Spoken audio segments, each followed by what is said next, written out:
As this mountain biker heads up the trail, the breakfast he ate this morning is being burned to power his bike ride. His breathing rate increases as his leg muscles demand more oxygen to burn more fuel.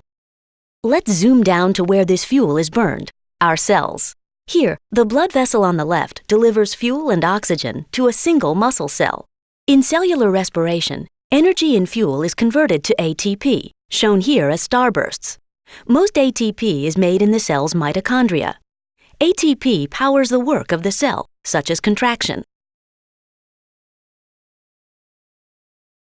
Let's take a closer look at how ATP is produced from a molecule of glucose, our fuel. Only the carbon skeleton is shown to keep things simple. The first step is called glycolysis, and it takes place outside the mitochondria. To begin the process, some energy has to be invested. Next, the molecule is split in half. Now, the molecule NAD+, an electron carrier, picks up electrons and hydrogen atoms from the carbon molecule, becoming NADH. Keep track of the electron carriers. They play an important role by transporting electrons to reactions in the mitochondria. In the final steps of glycolysis, some ATP is produced, but not much. For every glucose molecule, only 2 net ATPs are produced outside the mitochondrion. However, glycolysis has produced pyruvic acid, which still has a lot of energy available. Let's follow this pyruvic acid molecule into a mitochondrion to see where most of the energy is extracted. As the molecule enters the mitochondrion, 1 carbon is removed, forming carbon dioxide as a byproduct. Electrons are stripped, forming NADH.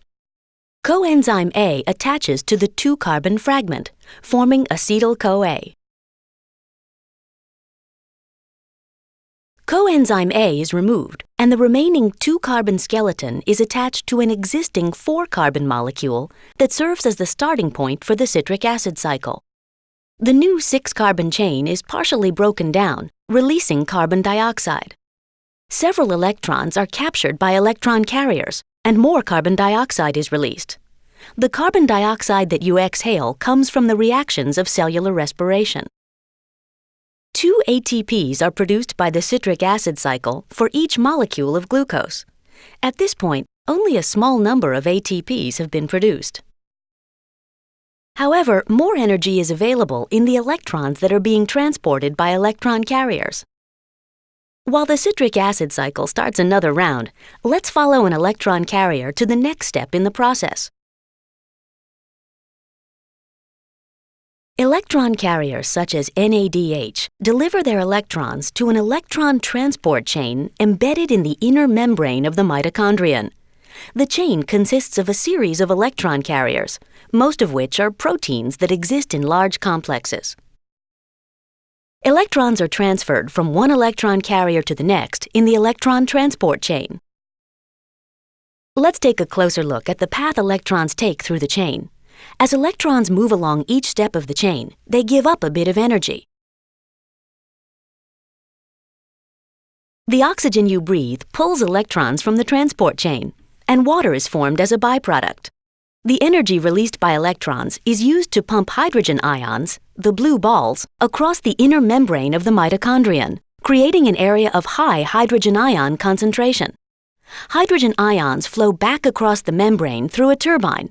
Much like water through a dam, the flow of hydrogen ions spins the turbine, which activates the production of ATP. These spinning turbines in your cells produce most of the ATP that is generated from the food you eat. The process you've just observed, cellular respiration, generates 10 million ATPs per second in just one cell. That ATP can power a biker up the trail, or it can power your brain cells as you learn challenging biology topics.